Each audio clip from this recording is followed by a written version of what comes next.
new specs. Pull up left for something I ain't came with. Whoa, whoa, whoa, whoa, whoa, whoa, whoa, whoa, whoa, I whoa, whoa, yeah, go. Three main bitches thinking they my main bitch. 21. Hit the club and swap the hoes I came with. Straight up. Don't you come outside, we. What's the cracking? You already know.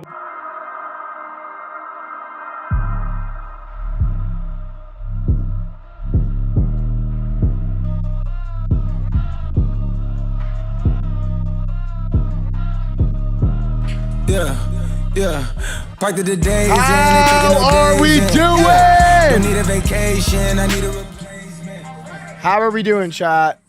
How are we doing, everybody? Can we get a roll call going? Can we rip a roll call real quick? We'll do YouTube first. What's up, YouTube? Rhett, Jude, Pablo, Amacardi Glazer, Yeezus, Polynus, Meatball, Cheetos, Pablo, Supersonic, Yeezy, Cardi Glazer again. That's my beats. How are y'all doing? Not Trace, Jam, what's up? Bucky Boy, Monkey Boy, Purple Man, Cater, what's up? Let me get my Twitch up here. What's up, Twitch? What's up? How we doing? Duckish, Mr. Kane, Egghead, what's up, everyone? Yeezus, Mummify, It's Days Clan. Yo, we getting some regulars in here. I'm recognizing y'all. Hey, this is what happens when I actually stream.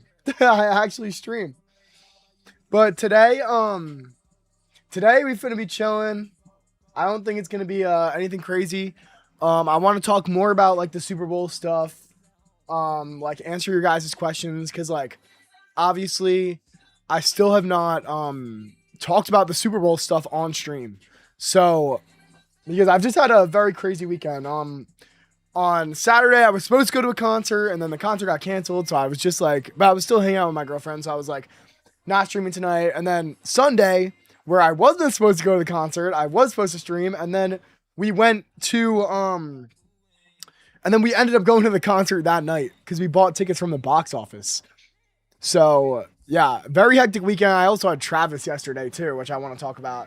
And I have not watched the Avengers trailer yet, which I want to do this stream as well. So yeah, we gotta do that.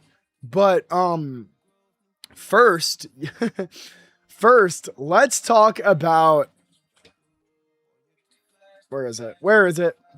First, let's talk about this. You guys can run your questions. Obviously, this was a big part of the conversation this weekend, and I really didn't get to stream yet about it. Ask all your questions, like positive and negative. I really have no, here, I will, we can run Astro World. I'm down to listen to this. Well, let me get my headphones.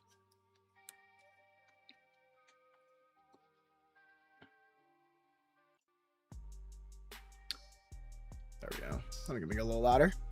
But, yeah, I can answer all my questions.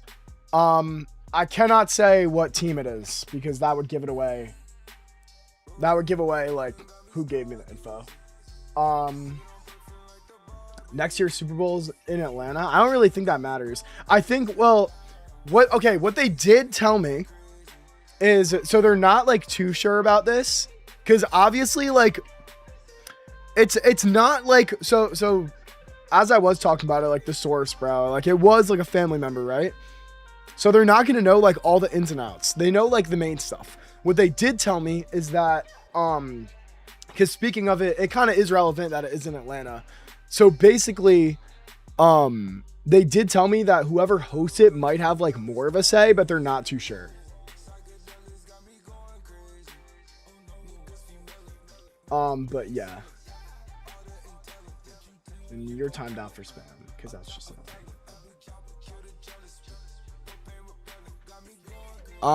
But yeah, you guys can ask all your questions about this. Why do I think it won't happen in 2027? I mean, I don't think it won't happen in 2027. I know it won't happen in 2027, and that's what I kind of said here too. I mean, we know, like that was the whole point of this post, right? That it's not happening in 2027. But like, I mainly put this leak out because I think it's important that like the community knows that like this is still a possibility of something that can happen. And I think like it's important to show the love of and the attention that this will get if it possibly happens. So I do think that that is a very important factor of this leak, in my opinion. And what's up, Amazon Grandma? $7? $7 for what? Why not 20? Yeah, so that's why 2027 wouldn't be a possibility, is because they want him to perform, but he scares away the sponsors too much now, currently. So I think, honestly, in my opinion, I think maybe, obviously, like, we don't know what goes on behind the scenes, right? Like, we don't know what's in all these sponsors' heads, like all that. But I think we could see it in like, sorry, this is such a gas song. No, I think we could see it in like, I want to say 3 years minimum, no incidents. I think if he gets some festivals under his belt, that's what they told me. That's the thing. And I understand like Augur had like people were sending me clips of it and like the whole thing on stream. Like me and Augur disagree on that. And like me and Augur already talked about it. Like we're good. Like I know it seemed like we weren't like happy with each other, and obviously like he was not happy with that. But yeah, we spoke about that like off stream, and yeah, like I think it's just a agree to disagree type of situation. Like me and Augur are in different positions. The Super Bowl is next year in February. How is he going to perform if all the sponsors are just going to pull out? Okay, so that's like literally the issue, right? Is that he can't perform if they do that.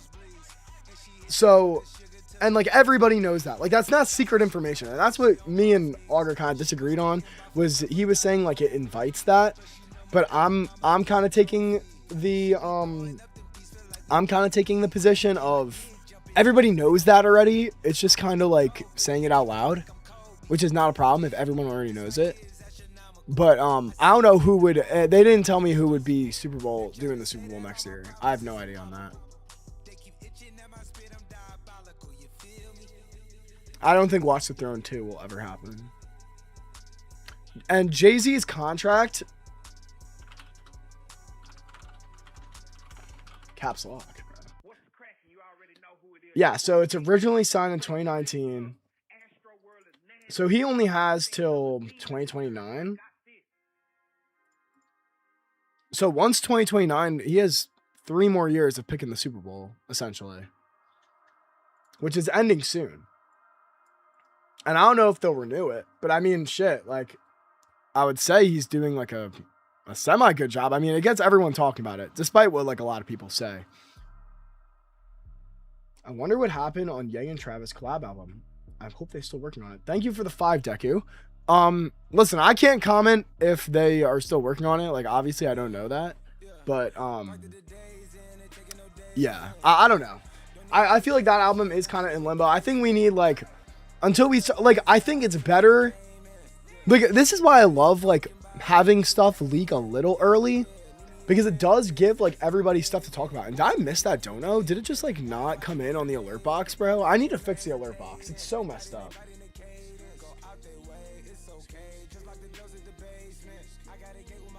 Yeah, bro, it's just, like, alert box just isn't working. Okay, cool. Bro, problem every single stream. But yeah, that, in my opinion, I think like Trav Ye getting leaked earlier than later is like a good thing, because it gave a lot of hope during that time. We know that their relationship is in a good place, like all this different stuff. So I think like just knowing that info is like important.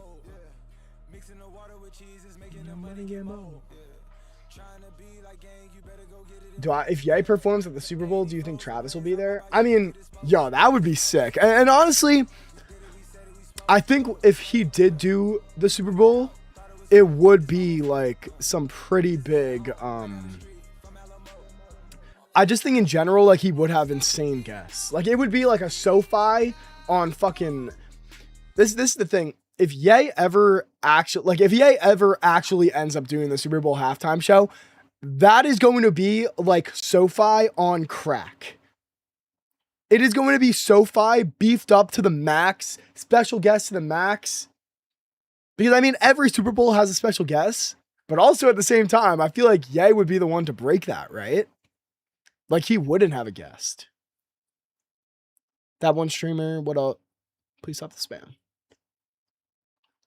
Okay, do I fuck with Trav or Ye more? Okay, this is the thing. Like, obviously, like Ye has changed my life. He has given me, or his music and covering his music has given me an insane amount of opportunities. So much good stuff has happened because of that. And did I accidentally say K-slur? It just happens, bro. It happens. But I feel like they are, like, the amount I like them, like, I love Travis so much. And Travis is such a great artist. But yeah, I'm surprised Ye hasn't been. Well, yeah, I mean, it's always been because he's been a brand guest, a brand risk. I don't know about special guest. Yeah, like that is what's hard with Ye, because like I feel like if he was gonna have a special guest, it would just be like one huge artist. And I feel like that artist would be Travis. Because the thing is, like, the difference with like all of these people and like Travis and Ye, like Travis is like Travis and Ye are family. At the end of the day, like they're family. Like Stormy is Ye's niece. And same goes for North. And same goes for North for Travis. So it's like I think it would be and also the fact that Travis is like kind of mini Ye in a way. Or he's Ye's student in a way. Do you think leaking this info could cause them to not leak no more to you? No, they told me, the person who hit me up told me to put this out.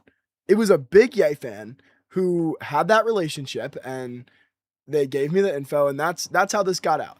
That's how this got out. No, I wouldn't say that Ye made Travis, but I wouldn't say that Ye made Travis, but I definitely would say like he had a big, huge part in his career. But yeah, no, this leak has been everywhere. I think, in my opinion, I just think it's okay that this is here. The sponsors that like the whole like invite opposition thing. In my opinion, like the sponsors know this is happening, right? Like, yeah, can they try and nip it in the bud? But a leak isn't gonna like cause these like multi-billion-dollar companies to like change anything. But yeah, I think it was super cool for the time that like this happened. Is Kim secretly a ghostwriter for Ye? What? Weird, I just popped in here to ask about Ye Super Bowl and what extra content you might have. Like content, I mean, this is everything I know. This is everything I know. I've not asked the person for anything else because like, I mean, this is enough. This is all we need right now. We needed to know that it is still possible for all of these things to happen. And that's like what's so great about it, right? Is because now we know the path to full freedom. Now we know how he can do this. And yeah, does it give people ideas on how to stop it? Yeah. But they already knew that was coming. Now it's public. And those people who are going to try and stop it can't do it behind the scenes anymore. Like, are you guys picking up what I'm putting down? Like, because everybody knows, if they try and do that behind the scenes, people are going to catch it in a second and be so fucking pissed that they won't end up doing that. I honestly could see Ye doing it next year. He's definitely not to. It's not happening in 2027. I can tell you guys that. But I think if we have like, it sounds so bad to say like good behavior because like obviously like that's the opposite of Ye. Like not that Ye is the opposite of good behavior, but like Ye is himself, you know? Like we don't want Ye to not be himself, But like, I mean, it's not bad to say that you want his mental health to be good. You don't want like these types of crash outs that happened last year or all this stuff that all these people say. So that's my opinion on it, at least. Do I think Ye will ever run for president again? Nah. By 2030, I could see it by 2030.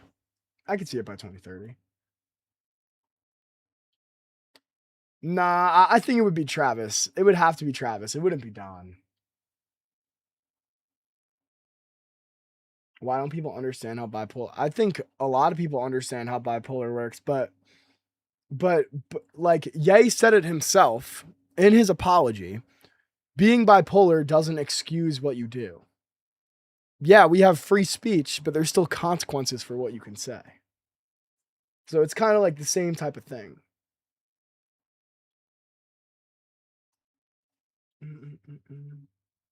Yeah, I agree. I just hope he finds some peace of mind. How much control does Jay-Z have? So what they were telling me was that, like, obviously, like, on the outside, it's like Jay-Z picks it. But I think this is like the way I think like it happens, right?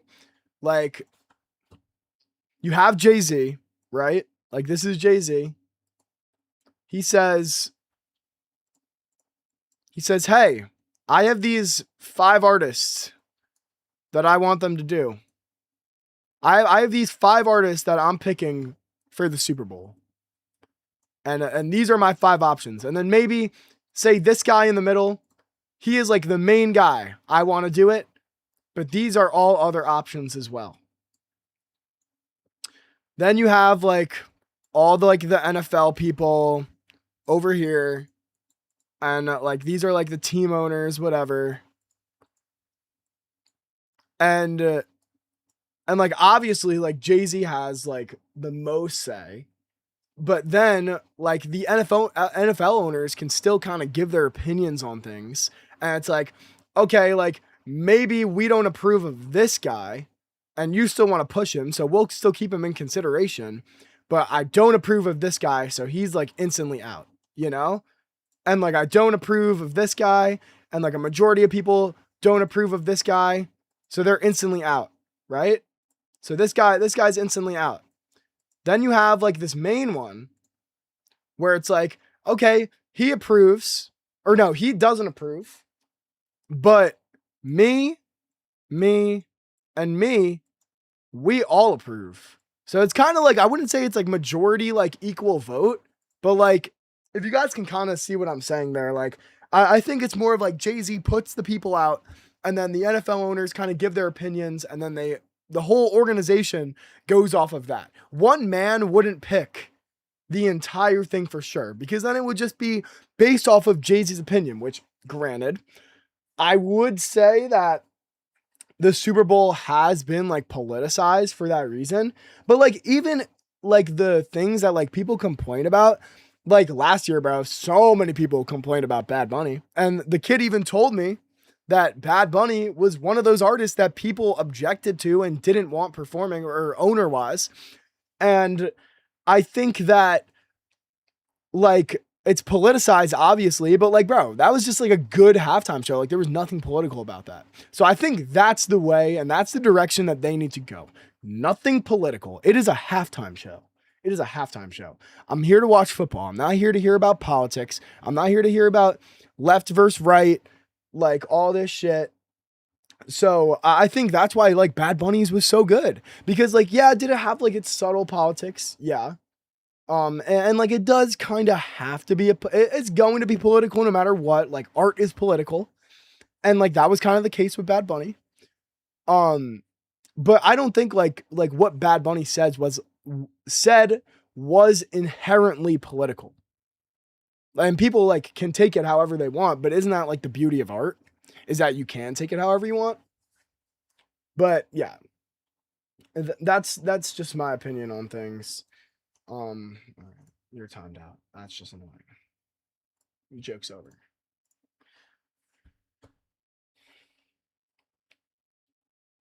I would say like See, like Kendrick, same thing. Like I didn't think Kendrick's like yeah, did he have like his little subtle like political stuff in there? Of course, it's Kendrick, but it wasn't like bad politically. I would say it was like a bad performance, but I wouldn't say it was bad politically. Like as in like shoving politics down people's throat. I'd say Kendrick could have done more with like the set and shit than he did. I wasn't really a fan of that one. I like the Bad Bunny one way more than Kendrick. Bad Bunny's halftime show wipes Kendrick's. Just the set, the music, everything. It completely wipes Kendrick's. What do you guys think? Kendrick or Bad Bunny? Which halftime show did you guys like more? I'm English. Someone explain why Jay-Z has so much influence over the Super Bowl. He basically just like signs a contract. They sign a contract with him to like kind of curate the Super Bowl, basically. Bad Bunny. Yeah, bro. Bad Bunny was so much better. I could understand how like some people could like Kendrick's more, especially if you like really like Kendrick a lot. But yeah, I could understand that, but like Bad Bunny was so much, in my opinion, like the set list, everything. It was just so much better. Like, hold on, and also wait, didn't Ye reject the offer in 2008? Wait, what? That can't be true, right? Reject.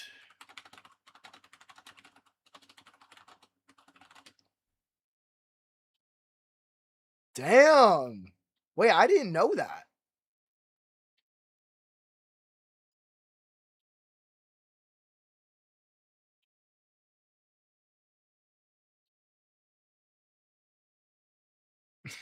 You'd definitely be late.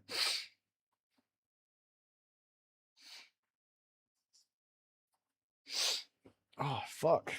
No answer. But like Bad Bunny's halftime, bro. Like looking back, like just seeing like everything from like if it wants to play from like the set, like this whole set, bro. Like these are cool visuals, bro.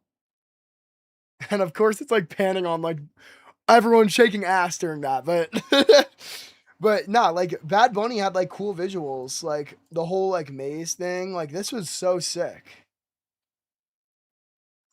And then like everyone at the end doing like this is a halftime performance. And then like Kendrick's like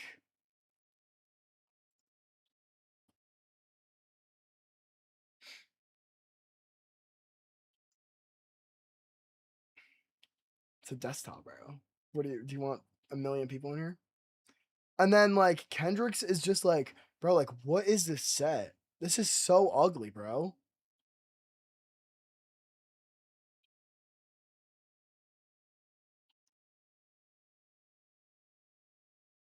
Like they're just like bro, it's like it's like it's supposed to be like a game controller. It's just like it's so stupid. It has no relevance to Kendrick's music at all.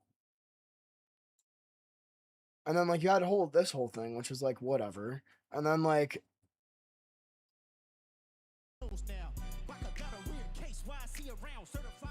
and now this is just like this is just like corny. It's actually just like straight corny. That was like, and that's been like my issue with Kendrick in general lately. But I'm not here to talk about Kendrick. We're here to talk about the Super Bowl. But yeah, I think that was super cool.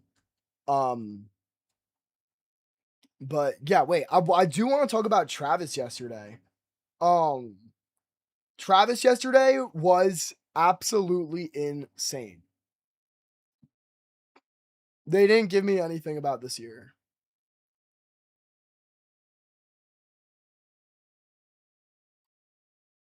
Wait. You just can't understand him because of the language barrier? Yeah, like I mean, okay, like was that like not the best? Like not knowing not knowing what Bad Bunny is saying or not knowing most of the music? Yeah, but it was still a vibe. And I think that's how you know that somebody is a good artist, right? Like I could not understand any of the fucking music and it was still a vibe. I don't know. I liked Bad Bunny's halftime. despite a lot of people not enjoying it. But yo, we need to talk about Travis, bro. This was yesterday, bro. I was front row to this shit. It was insane. Oh nah, you can hear me in the back, bro. Oh nah.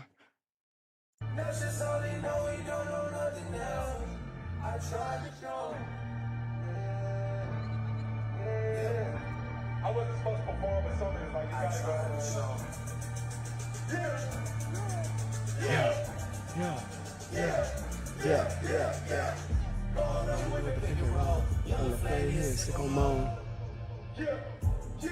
Bro, this guy, oh my god, bro. Don't even get me started on this guy. Yo, okay. So we're like, so first, like, I pull up to Trav, right? And I pull up to Travis and I'm like camping that shit out, right? So I like say, I'm like first trying to figure out if they like kick. Yo, why can I not move my fucking face cam back? Okay, there we go. So I'm trying to move my shit back, right? And let me just get this over here, too. I'm trying to like just like stay there for the whole time to like camp for Travis, be early, and yeah. So I'm waiting at the front. First, I have to like sit through like this Lil Wayne. I have to sit through like this Lil Wayne set of him and like Eli Manning talking. Yeah, we could talk about the Stormy thing after. So first, I'm sitting there like waiting. Lil Wayne walks out and does like his thing with Eli Manning. Bro, I swear to God, Wayne walked out and the whole entire place, like, well, not the whole entire place, but Wayne walked out and immediately just like fucking weed. Like immediately, like you could smell like, and like granted, I was front row, so I was pretty close and like it smells pretty strong because it's like rapper weed, but like, oh my god, it smelled like straight freaking bud out there. Like it was insane. I was like, no way this is happening. So like he does his like, and he was fucking high as shit the entire time. He was so geeked that entire time. Like he like Eli Manning and the other guy who were talking, like they were having like a full-on conversation, bro. And I swear Lil Wayne was just sitting there like, yeah. I was dying, bro. Me and my girlfriend were dying laughing. But yeah, that was cool. And then after that, like Travis came out and this dude right here is preparing for war, bro. He comes up to us. He's like, none of y'all better get out of your seats. When Travis, yeah, from the New York Giants, he's like, none of you guys get out of your seats. If you get out of your seats, you're losing your seat and you might get kicked out.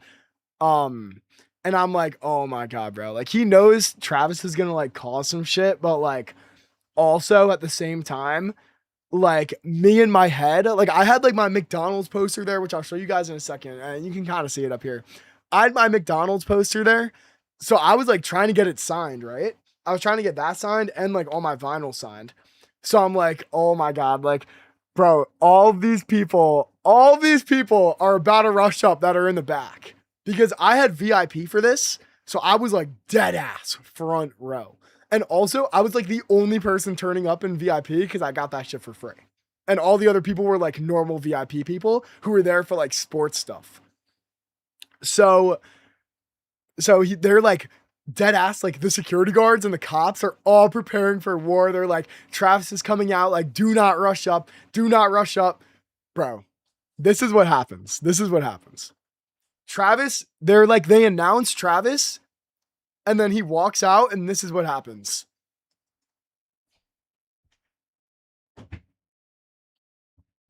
Yo! I'm seeing a lot of media on the front. All my Rangers in the back. I need you up here right now. I'm like, oh my God, bro. My shit is not getting signed. I'm like, oh no. Like these people are literally like, they're about to fucking riot and everyone's about to like push up. which like they kind of did, but they kept it under control, and then Travis ended up leaving. But yeah, I mean, it was just like super cool to see him like perform in this place where like obviously like I'm not like getting fucking like raped by the person behind me, and they have like their dick on my ass, and like they're pushing up against me on barricade. So that was pretty nice. But yeah, no, that was really funny. And then, bro, this went so viral, bro. It went so viral. This is at 1 million views right now. I posted this and I was like, "What's up?" I was calling for Travis, and then like why would I like that pause? I was calling for Travis, and then like I saw Stormy too, so I was like, Stormy, and bro, this clip has gone crazy. 80K likes, 1 million views. Just look at this shit, bro.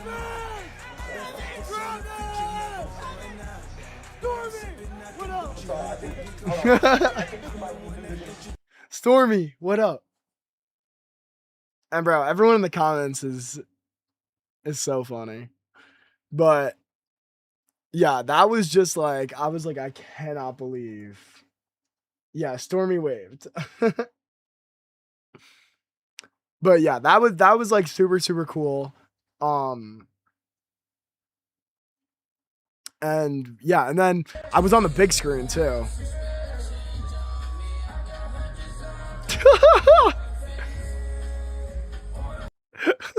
I was the only one getting hyped up there. Look at that shit, bro.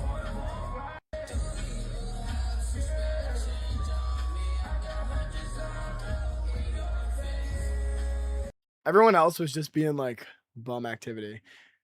I got to see Chance last Monday and he came to my city. Oh, let's go. Ultralight beam. Ultralight beam. Bro, and also like, yo, people were being so weird in the bro, I've had to delete so many comments on this video too. Like, people have been being so weird with it. Like, but yeah, yesterday overall, Travis, like, it was such an incredible experience. And honestly, I would have had like honestly like a 95% chance if the World Cup wasn't yesterday, I would have met Travis. I would have met Travis yesterday if the World Cup wasn't yesterday. And am I a little salty that the World Cup like kind of stopped that? Yeah, but hey, it'll happen one day. It'll happen one day. I think I'm way more likely to meet Travis than I am to meet Ye. But yeah, no, we were in like a room where like all the like basically, damn, you've met him already? Where'd you meet him? So the way I would have met him was we were like going into these rooms, and basically like since we had VIP, we had like a special accommodation with us that I can't really talk about on stream, but we basically could get into like any room that we wanted in like the whole venue. And like my girlfriend's brother met like hella people. Met like Tyler Kolek. They met Jackson Dart. I could have met Jackson Dart, but I wanted to camp for Travis. Yeah, so like we were able to like get in like pretty much any room that we wanted to. And if Travis didn't leave, we definitely 100% could have tracked him down, and I could have met him. Wait, where'd you meet Travis though? That's cool. I just ran a milli up off some fine shit. Can't even tell you what day it is. I've been in perk so long. I love it here.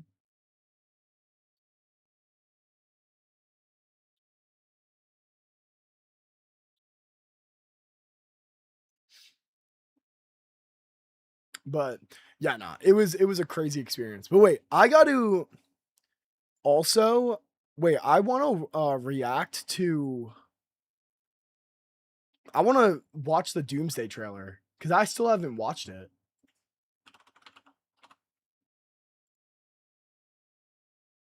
Damn, bro. Okay, wait, I'm hyped. Yo, why does Thor look like that? All right. Doomsday trailer, full reaction.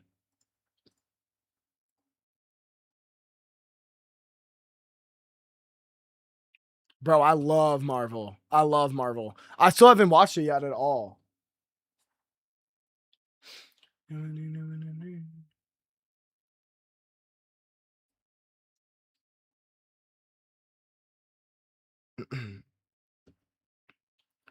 There's fire. All right. Wait, on a scale of okay, wait, who has watched it? Who has watched it already?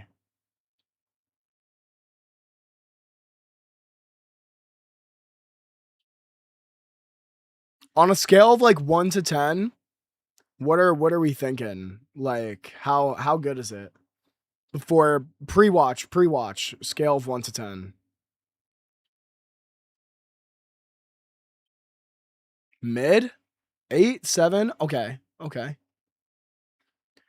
Damn. Okay, I'm interested to see if Robert Downey Jr. is in this too. So let's run it.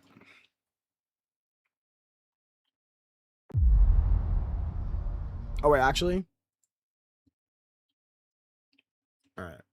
Yeah, okay. Yeah, I'm really interested to see if Robert Downey Jr. is in this. So let's run it.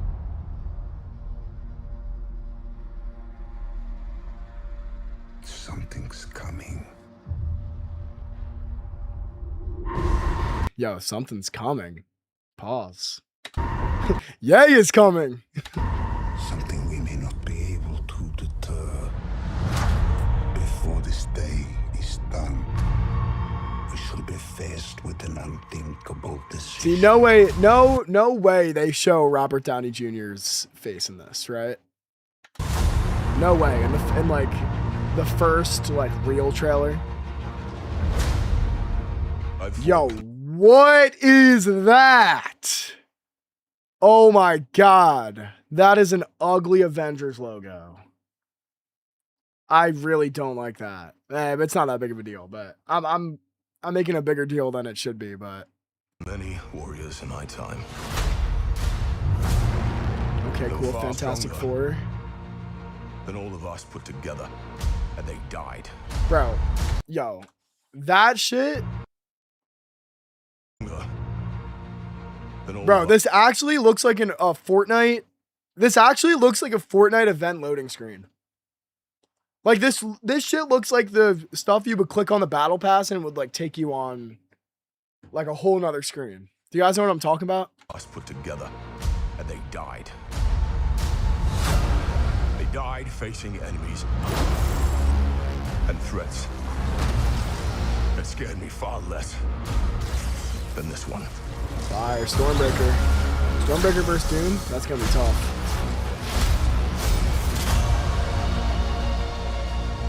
Everything that they sacrifice will be for nothing if we do not stand together. Put aside your petty squabbles. Presume nothing except this. If you return, That's the wheelchair dude, right? you will return as brothers and sisters. Professor X.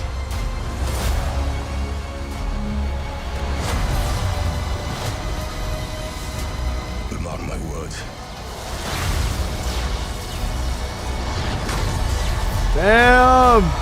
Damn! We're going to need a miracle. Hey, pal. It's not possible.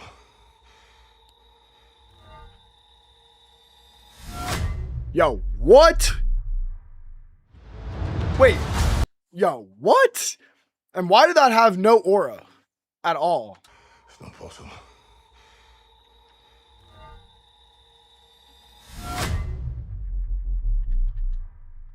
Bro, like, is this even Captain America?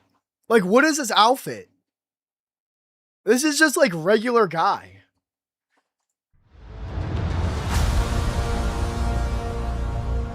Wait, no way that's... Oh my god, bro. Like, is Hulk not in this?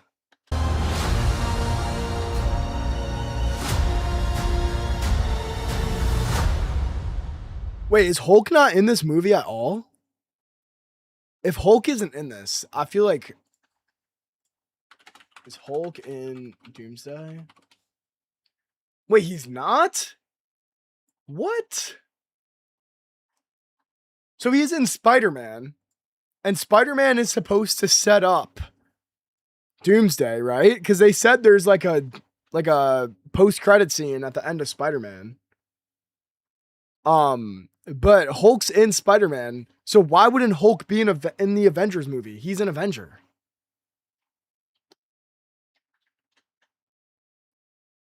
Well, it just said that the actor confirmed that he wasn't in it.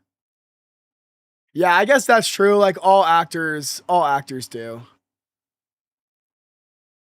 But yeah, no, that's just like weird. Like I don't know how I feel about that. Like it doesn't feel like Avengers. Like it just feels like it does feel like they're trying to just like get more money out of an Avengers movie, right? Cuz like bro, like let's be real. Like how much did Fantastic Four make?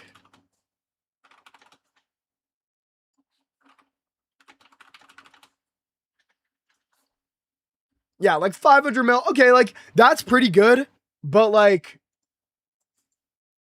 top 10 Marvel movies by money made in the last 10 years. Like it's probably going to be Brand New Day first. Well, I guess I don't want to say 10 years. Let's say 5 years. That's probably more accurate of what I'm looking for. So like, bro, like we have Spider-Man, obviously, like Spider-Man's going to get a shitload of money. Like, okay, Deadpool and Wolverine like did pretty good and that's pretty recent.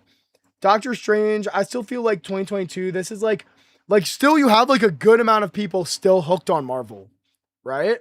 And then like same thing with like Black Panther, but like, bro, these are all like not in this movie except for Fantastic Four and Ant-Man. And Ant-Man 3, this is Ant-Man 3, right? Quantumania, that shit sucked. And yo, maybe I'm a hater on this one too, but I thought Shang-Chi was pretty boring. I know a lot of people love that movie, and I actually still haven't seen this one. So I can't really speak on that, but I heard it wasn't like the best. And like, bro, like no one's trying to watch like literally like the only reason that like that Captain America is in the movie is because he's the sun meme and they know they can get more memes out of it. That's the reason Marvel is so successful is memes. But yeah, nah, this is definitely like some hero slop. And then like you have like you're supposed to have like this super hype moment. You're supposed to have this super hype moment between Captain America and Thor. And it's like, whatever, like fucking Thor is like fat now. I can't call him fat, but like you have like Captain America in this like regular ass fit, bro. Like, and like also like, I'm also kind of like done with the Captain America story. Like it ended at Endgame. Like, let it go, please. It ended at Endgame. And like, will the reboot be better? Because they are supposed to do a reboot too, right?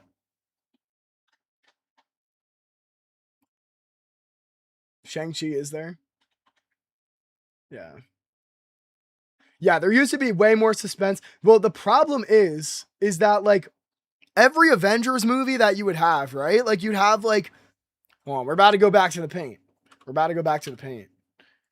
Like every Avengers movie that you would have, right? Like you'd have like this one, this one, this one, and this one, right? Say you have like 4 movies. Or honestly, I'll say 5, because you honestly have more than 5 movies. And let me move my camera again. Or actually, I can just make it smaller. You could have like these like 5 movies, right? And like, yeah, you might have like one that's like kind of ass, but like it would always be like banger, banger, banger, banger. And like everyone would love these movies. Everyone. And then since everyone loved these movies, you would have them all set up this next movie. And then this would be like the big movie, right? And this would be like the Avengers movie, and everyone would be so hype. But now, like you have Doomsday, right? And instead of having like, you still have like the 5 movies. And honestly, I think you have more than 5 movies. Why is that so small? Oh, I'm not cooking. Like you'd have more than, yo, can this let me write? With like the new, Yo, yo, yo. Oh, it's because I'm on white. I feel really dumb. But like with the new Avengers movies, you have like, okay, like I have this movie, this movie, this movie, this movie. And instead of having 5 movies, you have 10 movies, right? And instead of 4 of them being good, even out of the 10, you have maybe 1 good one. And then the rest are like complete, like butt cheek ass. And because they're butt cheek ass, no one has seen them. So you have like all this shit setting up one movie, right? And like they're barely even setting it up, right? And that's like kind of part of the reason they're ass. And then you have like this one that everyone has seen. And I'd say like maybe this is Fantastic Four, right? So like you have this one that everyone has kind of seen and kind of remembers. And then you're supposed to try and have this big moment, but I feel like it's just going to like flop. Not flop. It's still obviously going to make a shitload of money, but I think you guys are getting what I'm saying. Yeah, I didn't think that trailer was that good, in my opinion.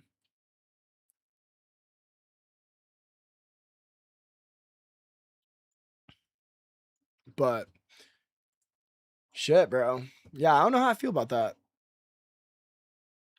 Oh, they're definitely going to put MF Doom music in this shit. 100%. No way they don't. That'd be such a missed opportunity for like a viral, like online moment. You know what I'm saying? Outside's back to what it was. If they put Drake in the movie, it won't flop. Understand. But yeah. What time is it?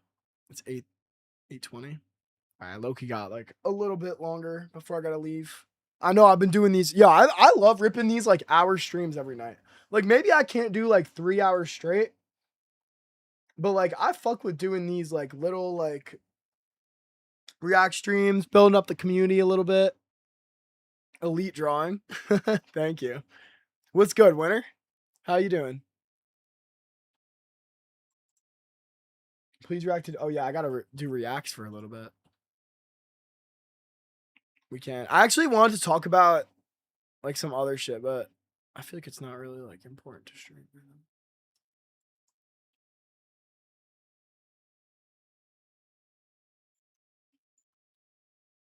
Like this is straight slot, bro. Like how do you make this?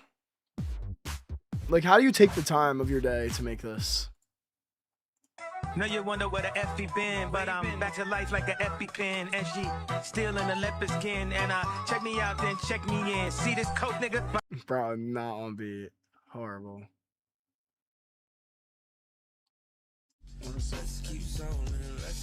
Bro. What does this have? Oh, bro. That's so dumb, bro. Check me in. See this cold. Bye bye to my. Yo! I said auger. Diddy diddy diddy diddy diddy diddy. Yeah, we're going to the Diddy parties every day. We're going to the Diddy parties all day. Oh, we can restart that. Diddy diddy diddy diddy diddy diddy. Yeah, we're going to the Diddy parties every day. We're going to the Diddy parties all day. We're not ever leaving. I can't freestyle, so I have nothing else to say. Should I redo that? Bro, I don't know why I could have been like, Diddy, Diddy, Diddy, Diddy, Diddy. We're going to the Diddy parties all day. We're going to the Diddy parties all night. We're packing up to go. I'm packing light. I don't know what I would have said. What's this?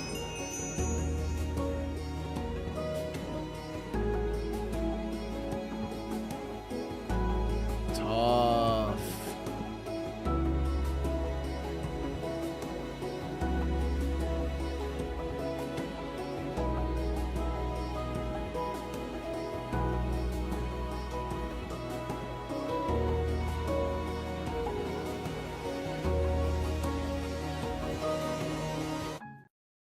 Tough. That's a tough edit. Want some pizza? Come and eat a piece. Sing the chorus, make it cheesy, please. Bro. I'll be your friend right to the end. Join the party. Don't be afraid, we'll find a way.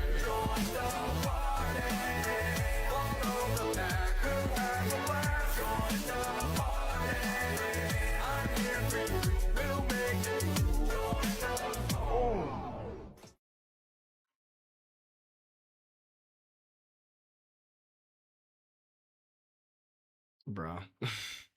I can't believe, yo, I really thought Mbappe was taking it home. Mbappe. And same thing with, honestly, same thing with Messi. I thought Messi was going to win. I thought he was going to fucking run that shit back.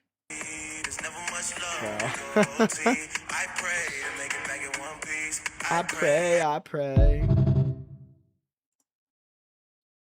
Last year when Ye had a Korea concert and it got canceled, a fan was so upset he had his own Korea LP? What? Yo, what? How have I never seen this before?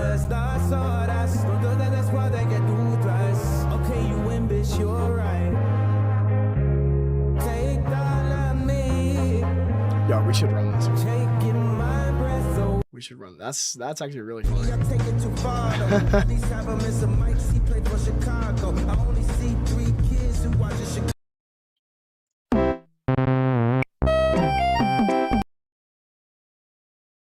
Wait, that's so funny. What the fuck? How have I never seen that before? Yo, fire AI.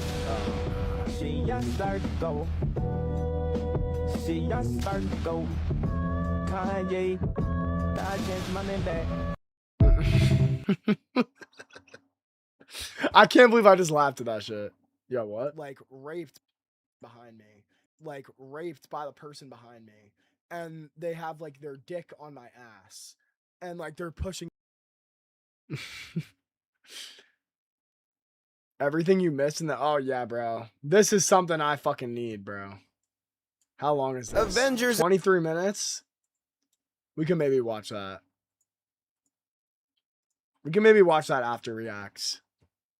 Wait, I want to talk about one more thing before we watch that. I actually do want low-key want to watch that video, but yeah, nah, hold on. What did I want to talk about? I actually knew. Wait. I want to talk about this new Post Malone. Because Post Malone is apparently switching back to rap, right? And I was talking about it today, and a lot of people are arguing. And yeah, I did see this screenshot before from the trailer, but I didn't watch it. Hey, yeah, I'm hopping at the curly, hush puppy on me. Like, Paparazzi fly can you even consider this rap really though? with the magazine poking, all my money clean, now the dance stain on me. I will pop a bean, 2016 stony. I know them little crazy gon' stop to this. All my bad pump gon' rock to this. All my gang affiliated gon' walk to this. Even all my ex shorties gon' buck to this. And if I'm underrated, overpaid, that's fine. Better than overrated, underpaid, that's why. I'm breaking bands up, I'm Yoko Ono. She want that Benz truck, she want that Coco. And now she looking up at me like I'm a saver, but she don't know that I'm a clone. Like, yeah, is he like kind of rapping? But it's definitely like more pop-ish. Heartbreaker, I got that black pearl up in the solo. Already know that I look better than the photos. And she gon' fall in love with me and I don't blame her. But she don't know that I'm a chrome heartbreaker. Yeah, so I guess that's it. And then I got a lot of toys. I know that song. But like, bro, like honestly, like I feel like if he's coming back to rap, like he has to go back to like that kind of like dark sound he had. Like it can't be like happy or it just sounds like corny. But like, bro, like you guys can't deny, like, yeah, okay, yeah. Does he have a fucking country album? Yeah. Like who fucking cares, bro? Who cares? Who cares at all? Are we gonna seriously act like this album isn't a fucking classic? Are we gonna act like Stony, like there's so many bangers? Like Post Malone coming back to rap is a good thing. It's a good thing. And I said it in my tweet. Like, if you're complaining about Post Malone rapping again, like you genuinely just need to shut the fuck up. Because, like, obviously, like, rap is not in a great place. That's just the truth. You can say, like, oh, the underground. Bro, nobody has you're not gonna see a top 50 song from the underground. And, like, yeah, you can say, like, charts matter. Or, I mean, you could say yeah, you could say that charts don't matter, but like charts are important. Like people need to understand that charting is important for the genre. If you don't have the genre charting, you're not going to have these people blowing up and making like actual like good fucking music. Because right now, like everything in the underground, like yeah, is some of it good? Yeah, obviously some of the underground is good, but it doesn't have that longevity. Like I could go listen back. Like, okay, the song that made me think of this is this made me think. I was listening to Topanga this morning, and it made me think of this entire thing. Because Topanga is obviously like an old ass song, right? And when Trippy dropped that song, like it took over the world. Like you just won't have like any rapper, underground rapper, make that type of impact today outside of the underground. Outside of the underground. Yeah, I know. I gotta make the bot slower. Cause it's used to like the long ass streams. It's used to, or like the streams with like the concert streams where there's hella people in here. But yeah, I think Slayer has the best chance. Slayer has the best chance. He can top a chart. I think he has the potential to do so. But like Post Malone coming back, like bro, new like rapper hops on a track with Post Malone and makes like actual like legible music that you can like play in public, you know? But like so many people are in the comments are like, why are you talking like a record exec? Like, why do we act like charting music is a bad thing? Charting music helps bring new people into the scene. And then it's like, why is it so important for hip hop to have hits? Why can't we have the underground doing their thing, making this crazy fucking music, but then still also having mainstream hits? No genre only lives by having the experimental shit that half of the people that used to like the genre listen to. And then it's like just people being racist. Like you weirdos would do anything to make hip hop more accessible to white people. No, it's not to make it more accessible to white people. It's to make it like fucking listenable to the average person, to the average adult. You could play Topanga for an adult and they would probably enjoy that song. If I went to an adult, listen, bro, I love Che. But if I go to an adult and play this shit, like, they're gonna be like, what the fuck? I can't even play that shit. But like, they're gonna be like, what is going on? Damn, she not playing games, okay, she kick my ass off. Ain't move fucking Saints, like, this is the only one I would say on that album. But like this is not being played in the club. This is not like, bro, I always say to have a successful song, a mainstream song, the girls will be moving. If you don't have the girls moving, it won't be like, if you don't have the girls moving, that's my opinion. Like as someone like who has DJ'd in clubs to hundreds of people, if you don't have the girls moving, it usually isn't a good song. And that's not the case for everything, because obviously everything isn't club music, but like this is good. This is a good thing. Yeah, bro. That Slayer's goated. Like you could play Slayer. People can dance to Slayer. If you could dance that, I'm sorry, I shouldn't have said girls. If you could dance, I think that's the most important thing. If you're making like a hype song.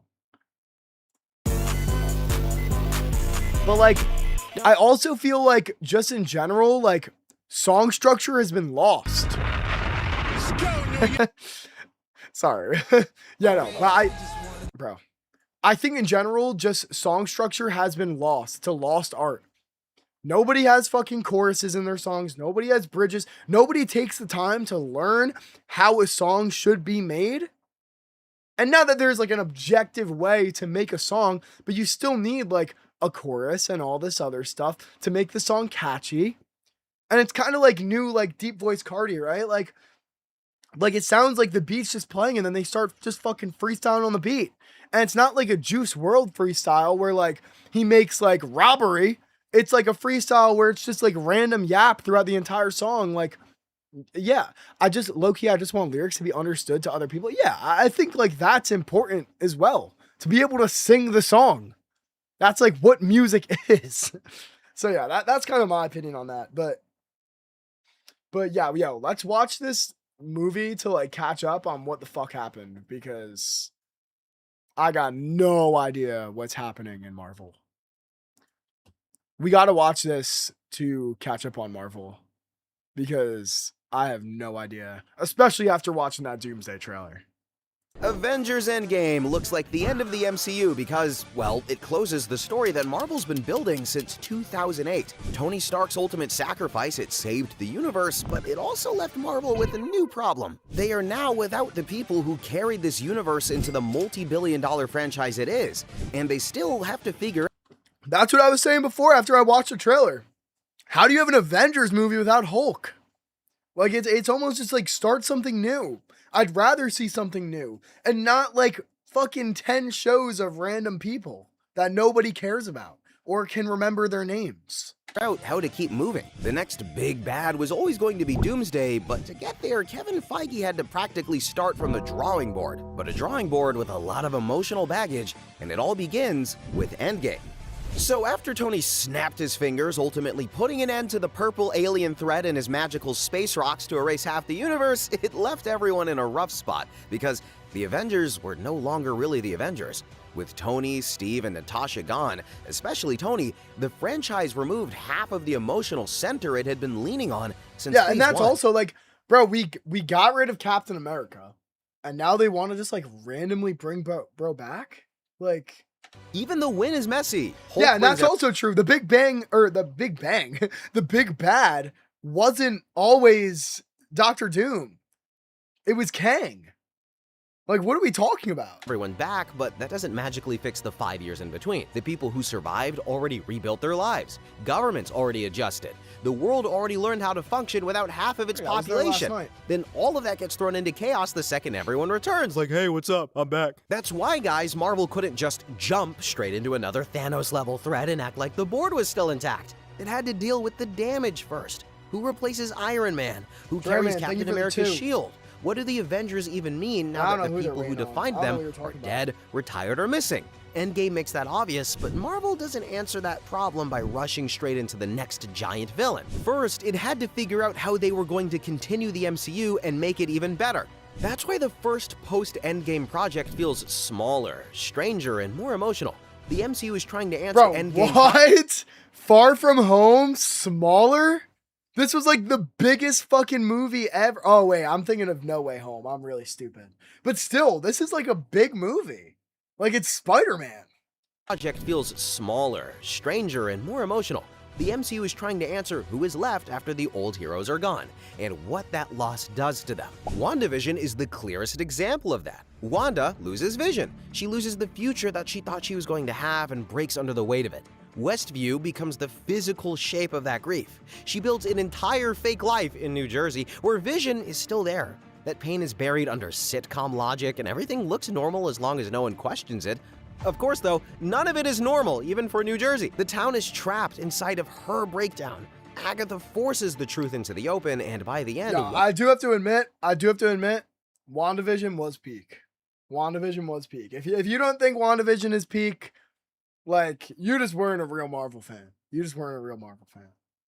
Wanda becomes something much bigger and much more dangerous as the Scarlet Witch, finally earning the name, while also putting Billy and Tommy on the board as future young Avengers. The Falcon and Winter Soldier, but this show, it tackles the same problem from a different angle. Steve gave Sam the shield in Endgame, but a handoff isn't the same thing as acceptance. The show turns that into the real conflict. What does Captain America even mean in a world after Steve Rogers? Well, the government tries to answer that with John Walker, which immediately tells you that they still see the symbol as something they can assign from the top down. The Flag Smashers and their silly little masks add another layer by showing that the post-blip world is still unstable. It's bitter and politically broken. So Sam's real arc is deciding what kind of Captain America he wants to be, and taking that identity on his own terms instead of living in Steve's shadow. Black Widow goes backwards in the timeline, but in the larger post- Yo, like, this is what I mean. Like, did Black Widow really need a movie? Did Black Widow really need a movie? Can we ask ourselves that question for a second? Like, I was just bored the entire time watching this. Endgame picture, its job is pretty obvious. And that's what I feel like is the problem with the MCU. Like, they just put out too much. Like, all we need, 2 movies a year. 2 movies a year is what we need, and nothing more. Maybe a show. Maybe a show. It moves Yelena Belova into position. Also, she really doesn't want to do the superhero pose. Natasha's story is already over by this point. Endgame already gave her her ending. So Black Widow is really for introducing Yelena properly and setting up where she goes next. That's also why the movie spends so much time building the sister dynamic. The idea was to create a character who can carry that part of the MCU forward with Natasha gone. And that next step was Hawkeye, which is doing 2 legacy handoffs at the same time. Clint is still carrying the damage from Natasha's death and everything he did as Ronin. Kate Bishop Underrated ass show. Hawkeye was so good. And I will die on that hill. I've never met another person that actually likes the Hawkeye show. I will die on that hill that show is so gas. comes in as the younger hero who grew up admiring him from a distance and then gets thrown into his mess for real. At the same time, Yelena shows up, blaming Clint for Natasha's death. She didn't watch Endgame, sorry, but this lets the show keep moving her story forward without making Kate feel like an afterthought. So, by the end of Hawkeye, Marvel has pushed Kate forward as the next Hawkeye, moved Yelena deeper into the present-day MCU, and kept building the same larger idea underneath all of these projects.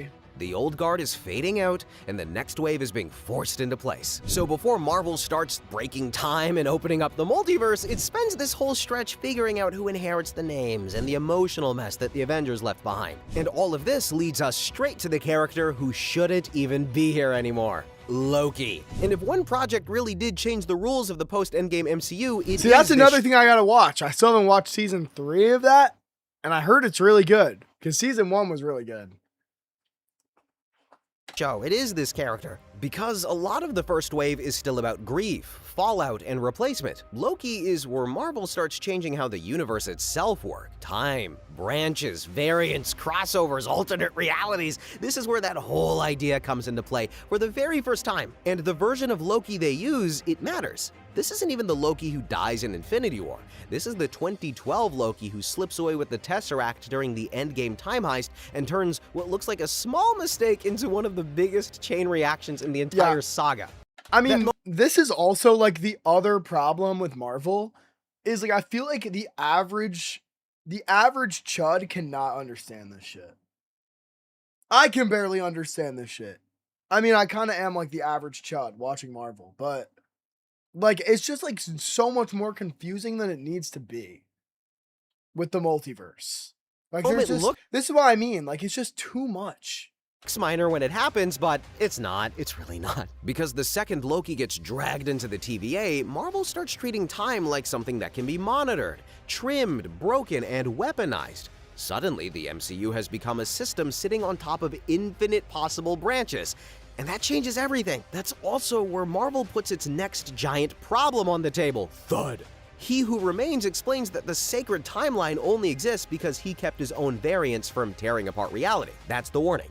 Kill him, and you don't just free one timeline, you open the floodgates to countless versions of the same threat and the multiversal war that comes with them. So, yeah, Sylvie kills him anyway, and that's the real turning point. Because from that second on, the multiverse becomes the actual structure of the saga. The branches start spreading everywhere, reality stops feeling stable, and movies like No Way Home and Multiverse of Madness become the fallout. That's why Loki matters so much more than people gave it credit for at first. It is the project that gave permission to Marvel to break as confusing as it is, Loki was a fire show. Loki was a fire show. own reality. Then season 2 of Loki took that and pushed it even higher up the board, because now the issue is that somebody has to hold them all together. And after every other option fails, Loki is the one left carrying that burden. By the end, he becomes the one sitting at the center of all of it, holding the branches together himself. Guys, that's a massive shift for an anti-hero. Loki finally got the throne that he wanted. People already like Tom Hiddleston. Avengers Endgame looks like the end. Oh, I didn't mean to do that. Here we go. Massive shift for an anti-hero. Loki finally got the throne that he wanted. People already like Tom Hiddleston. Good lord, they love him on Tumblr. And they loved him as the anti-hero demigod that specialized in tomfoolery, but now he's become one of the single most important characters in the entire MCU, literally holding Marvel's multiverse together. So while the rest of the post-Endgame MCU is still trying to figure out who replaces the old guard, Loki's over here changing what kind of story Marvel is even allowed to tell now. And once that door is open, Spider-Man is where Marvel really starts having fun with it.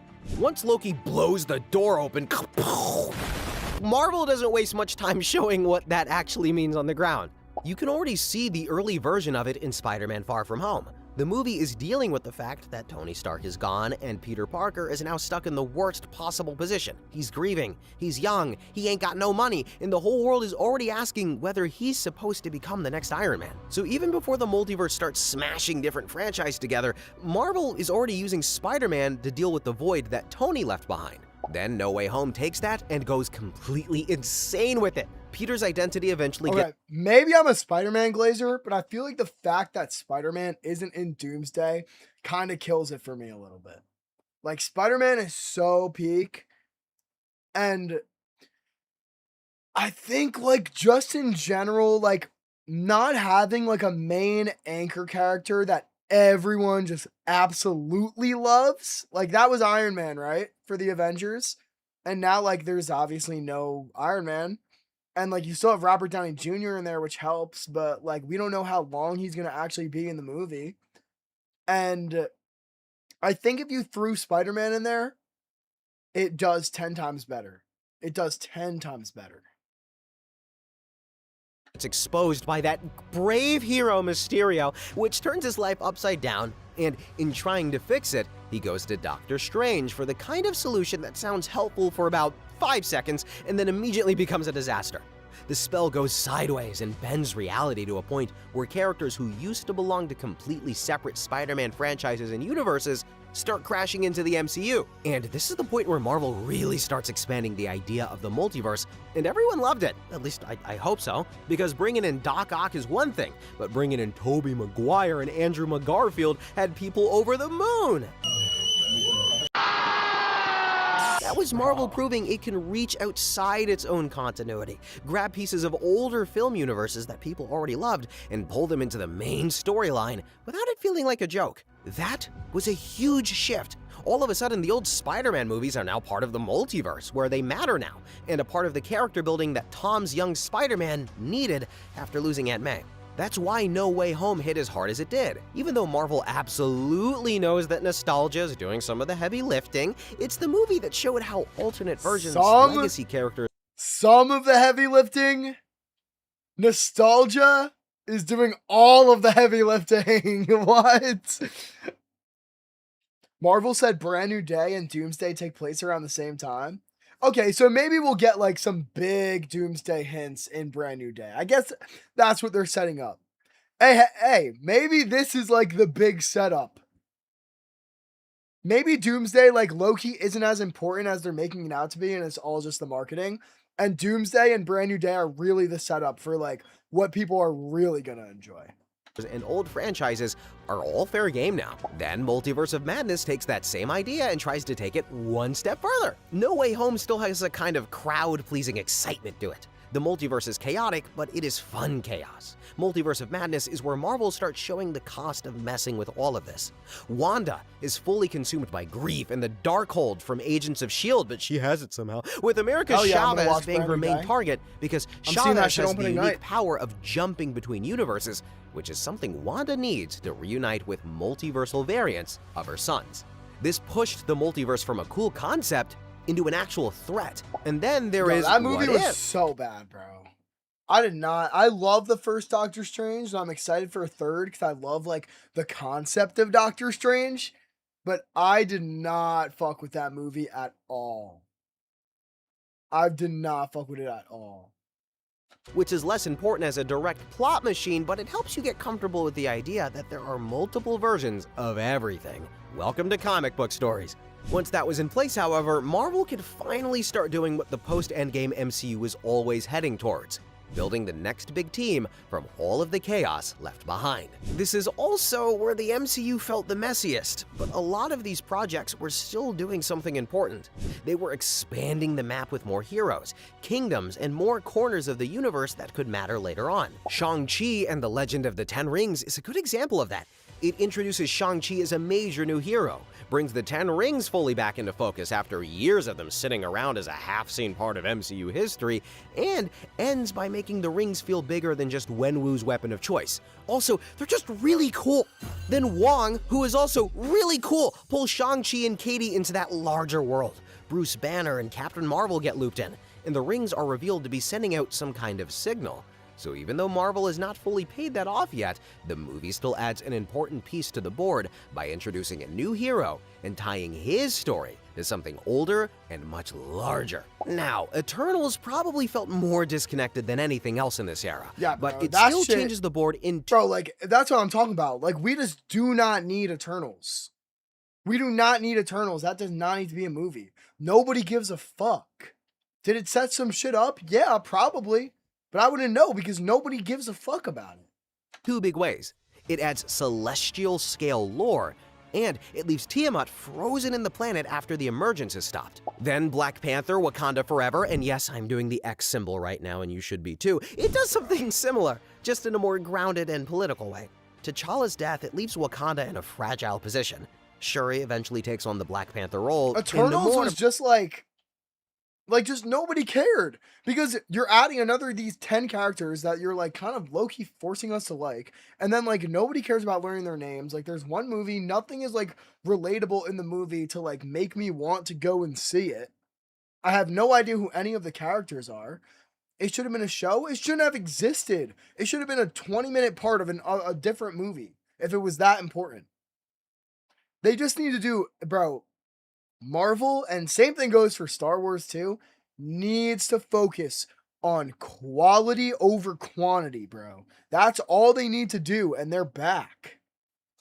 brings Talokan into the picture as another hidden superpower with its own resources, its own history, and reasons for distrusting the surface world. So the movie does more than hand Shuri the mantle though. It also puts Talokan on the map as another hidden power center, which means Wakanda is no longer the only isolated superstate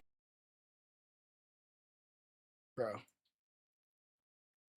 the rest of the world has to worry about. Then you have smaller expansion projects that don't really matter as much, but still added lanes Marvel can use later, like Miss Marvel, who's one of the better examples because Kamala opens up another generational lane, becoming important later in The Marvels. And the show also pushes Kamala into mutant territory, which Marvel later leaned into more openly. That doesn't necessarily mean every one of these projects is secretly the key to Doomsday, but it does mean Marvel was making the universe broader while people were focused on whether the main plot felt scattered. And that is really what this phase of the post-MCU Endgame MCU is doing. Shang-Chi adds a new hero and a mystery. Eternals adds cosmic history and Tiamat. Wakanda Forever adds Talokan and reshapes Wakanda through Shuri and Namor. The smaller projects add younger Like, heroes, I actually just new do not want to supernatural watch lanes, and any more of these. Like, they're like all the movies that he just put on the screen, bro. Like, which Marvel later leaned into more openly. That doesn't necessarily mean every one of these projects. yo, fucking Shang-Chi, Eternals, like Black Panther's cool, okay. But like, bro, Miss Marvel, Eternals, and Shang-Chi, none of these movies look interesting. Except for maybe Shang-Chi. I know a lot of people do like that. But to me personally, like, bro, I do not care. I do not care. I kind of care. I don't care. This, I'll give a pass. Because obviously, unfortunately, rest in peace, Chadwick Boseman died. So, like, you can't really do anything there. And that's really just truly unfortunate. But, like, I do not like Miss Marvel, bro. Who gives a fuck? Actually, who cares about that? Eternals, like, oh my god, like, it's just like another, like, there are so many people in this poster It does not make me want to see it one bit. And then you have Shang-Chi, and it's just like, I don't know. I thought that movie was kind of boring. Is secretly the key to Doomsday, but it does mean Marvel was making the universe broader while people were focused on whether the main plot felt scattered. And that is really what this phase of the post-MCU Endgame MCU is doing. Shang-Chi adds a new hero and a mystery. Eternals adds cosmic history and Tiamat. Wakanda Forever adds Talokan and reshapes Wakanda through Shuri and Namor. The smaller projects add younger heroes, new supernatural lanes, and more corners of the world that Marvel can pull from later for Avengers Doomsday. But that's exactly what I was saying before. Also, like, that's why I think it's hard to like want to go to see Doomsday. Obviously, like, we're all gonna see that shit because it's an Avengers movie. Obviously, we're all gonna see that shit. It's an Avengers movie. But that's my point. It's like they know that, so they know they can just put straight ass in there. Even when this stretch felt scattered, it was still doing one useful job: making the MCU bigger, stranger, and much harder to fit back into one clean lane. The middle of the multiverse saga makes a lot more sense once you realize Marvel was clearly building one road and then had to redirect halfway through it. That road, it was Kang, guys. You can already feel the groundwork for that back in Loki Season 1, where He Who Remains explains that his death, it opens the door to countless variants and other multiversal wars. That already tells you Marvel is setting up a threat architecture where different versions of the same figure can exist across different timelines and become a problem on a much bigger scale. Ant-Man and the Wasp: Quantumania, it's okay if you didn't watch it, came along and it made that plan a lot more obvious though. Kang is framed like the next major force of the saga in the whole movie, and he's the kind of character Marvel wanted to build forward from. The movie puts him in the quantum realm, gives him a big introduction as this conqueror of worlds that has even taken down the likes of Thor variants, and then doubles down in the post-credit scene by showing the Council of Kangs. That is what made Quantumania feel so important at the time. It was clearly trying to convince the audience that Kang was the next big thing, that all the heroes would come together to defeat. And that's also why this part of the saga feels strange in hindsight. Once you look back now, Quantumania feels like the setup for a version of the MCU that Marvel no longer ended up making. But it mostly has to do with the fact that Marvel's plans around Kang then changed, and the saga had to pivot towards Avengers Doomsday instead. The pieces are all there. Loki opens the multiverse, He Who Remains warns about what comes next, Quantumania puts Kang front and center. The Council of Kang teases a larger war. You can see the road pretty clearly. Then the road had to change for reasons. Marvel officially pivoted away from that direction and moved towards Avengers Doomsday, with Robert Downey Jr. returning as Victor Von Doom. Marvel announced that at San Diego Comic-Con 2024, with the movie release set for December 2026. And that's the biggest course correction in the whole saga. When you look back, the Kang arc still matters, and we may even see him in Doomsday, but he's no longer the big bad. Quantumania wasn't exactly irrelevant, but it's still in a weird place right now as both a major setup and evidence of the saga changing direction in real time. That's also why I wouldn't spend too much time on Secret Invasion here. Now, even when Marvel wasn't obviously pushing towards one clear villain... Can we go back to that poster for a second? Like, bro, this poster, like, okay, Nick Fury, cool.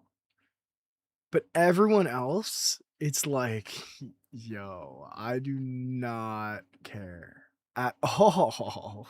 Secret Invasion here. Now, even when Marvel wasn't obviously pushing towards one clear villain, it was still widening the kind of story that the MCU Yeah, they should have just recasted Guardians 3 Kang. is a good example of that, because on one level, it's just the end of an era. The Guardians save Rocket, the team finally starts breaking apart, and Peter Quill heads back to Earth. That last part matters more than it first seems, because it puts one of the MCU's biggest characters back on the same planet where all of these larger crossover pieces are slowly stacking up. Then The Marvels pushes the multiverse angle further without making a huge speech about it. The big thing here is Monica Rambeau, Photon, ending up in another universe where Marvel can openly play with legacy franchise material, including Beast. That's what makes the Marvels more important than people give it credit for. Then Agatha All Along does something similar, just through the magic side instead of the multiverse side. Agatha herself matters, sure, but the big long-term piece is Billy. The show confirms Billy Maximoff in a much more direct way, pushes him closer to becoming Wicked, and ends with him heading off to find Tommy. So even if— Like, who actually watched Agatha? I would be so surprised if anybody in chat watched Agatha. Guardians and Spider-Man were the only good MCU films of the last 4 years. Yeah. Nobody has watched Agatha. Even in YouTube chat, bro. Nobody. Agatha doesn't feel like a giant Avengers-level setup project on its own. It's still adding future pieces through Billy, the Young Avengers, whenever that's gonna happen, and the larger magical side of the MCU. And then there's Deadpool and Wolverine, which comes in and makes the whole thing impossible to ignore. By that point, Marvel is fully building a movie around the TVA. I am Marvel Jesus. Fox-era characters, and the idea that those older Marvel worlds can actively plug into the current MCU structure. Even when the saga didn't look like it was marching towards one obvious villain, Marvel kept making the road wider. Guardians 3 closes one era and repositions Peter. The Marvels pushes characters across universes. Agatha adds Billy as a future piece. Deadpool and Wolverine proves Fox-era Marvel can be used inside the same larger machine. I mean, come on, guys. We got to see the OG Blade and Elektra. See, like, this is the problem. Like, now we have, like, instead of having, like, a 10-minute origin story instead of having, like, a 10-minute origin story in the beginning of every single Marvel movie, we now have a 10-episode 40-minute per episode show. Like, I'm not watching all of that to hear about the fucking, like, the origin of Agatha. Like, I don't care. After what seems like forever, just the way they walked in, they were so cool. By this point, though, the wall between old Marvel franchises and the current MCU is barely a wall anymore, which is exactly why the Doomsday arc starts feeling real. So, while the multiverse stories were getting bigger, Marvel still had to answer a much more grounded question. Who's actually protecting Earth now? That's where Captain America: Brave New World and Thunderbolts comes in. Both projects pull the focus back down from timeline chaos and cosmic Thunderbolts was rules gas and now. ask what the replacement like, structure even looks That's another thing. Like, Thunderbolts was gas, but nobody cares about any of the characters. So, like, how are you supposed to make a good movie with that? like on the ground. Brave New World is where Sam finally feels like Captain America in movie form, instead of just the guy Steve handed a shield to after Endgame. The film is centered around Sam officially taking on the mantle. And did you guys like this movie? Uses that to throw him into an international crisis instead of a smaller handoff story. By this point, Marvel shows Sam carrying the shield while the world gets messier around him. The other big thing Brave New World does is it makes Earth politics matter again. Tiamat stops being that giant unresolved thing sticking out of the ocean from Eternals and becomes Celestial Island, a source of adamantium, and a geopolitical problem big enough to trigger treaty talks and international tension. So, in other words, one of the MCU's weirdest loose ends suddenly turns into a resource fight, which is a pretty clean way of dragging the larger world back into the story. Then Thunderbolts takes the Avengers void and gives it a much uglier answer. Marvel's official movie page describes it as an unconventional team of anti-heroes with Yelena, Bucky, Red Guardian, Ghost, Taskmaster, and John Walker. Like, yo, you're telling me we went from Iron Man, Hulk, Thor, Captain America, to the fucking Taskmaster from the Spider-Man video game? Like, are you joking? Get caught in a death trap set by Valentina and pushed into a mission that forces them to confront their past. And fucking Hopper from Stranger Things? Which is nothing like the old Avengers, but more like a group of damaged leftovers and unstable wildcards being shoved into something useful because the clean heroic structure is gone. Sam is now the closest thing Earth has to a proper Captain America, but the world around him is more fractured, more political, and less stable than the one Steve operated in. At the same time, Thunderbolts shows another attempt to Taskmaster fill died in the beginning of the movie. the Avengers whole with people who absolutely don't get along with each other at all. But can they But coexist? still, like, that's my point. Like, anybody could come back. That's the problem. Like, they could say fucking fuck it, Taskmaster is back. That's my point. That's my point. Is that because of this multiverse thing, they can't make mistakes in the MCU. Because if there's like a plot hole or something, we could just bring them back. This is them in another universe. And that's what I've hated so much about this. So, before the bigger crossover, Marvel has really been trying to rebuild the Earth side of the board too. And the picture it gives us is not the Avengers are back, It is a much shakier replacement structure, held together by pressure, necessity, and whatever version of teamwork that these people can manage. This is the point where the story stops feeling like a look back and starts feeling like a runway. Once the Fantastic Four First Steps, Spider-Man Brand New Day, and Avengers Doomsday projects come along, the post-Endgame MCU starts looking more like Marvel dragging all of these lanes towards the same collision point. The Fantastic Four First Steps raises the scale immediately. That movie was Reed, fire. I Sue, love this Johnny, movie. Ben, and that whole corner of Marvel dragged the MCU into a different class of story. Marvel presents the movie as the introduction of Marvel's first family, and the film's setup already puts cosmic-level threats like Galactus on the big screen. That means the MCU is now fully stepping into the Fantastic Four side of Marvel, where genius-level science, cosmic danger, and reality-bending stakes all start feeling normal. And that is before you even get to someone like Franklin Richards, who is exactly the kind of character whose presence would raise the scales fast. The comics, they describe him as one of the most powerful mutants with psionic and reality manipulation abilities. Even without making hard plot claims, Franklin belongs to this kind of power tier that naturally changes how people... The stakes just don't exist. Even with someone like Franklin, bro. If anybody dies in Doomsday, like, they could deadass just come back. We'll look at the Doomsday arc. But the story in Spider-Man Brand New Day would be equally as important, but for a different reason. Marvel's official trailer describes it as an entirely new chapter for Peter Parker, and says 4 years have passed since No Way Home, with Peter now completely living alone, and he's broke because that's what Spider-Man fans want, and he's erasing himself from the lives and memories of the people he loves. And that's a big deal because Spider-Man is no longer operating from the old Avengers-era safety net. Tony's gone. Peter's old life is gone, and now his next chapter starts with him standing on his own in a much stranger MCU than the one he first entered. Then you get to the mutant pressure point, which is where Marvel has to be handled carefully but honestly.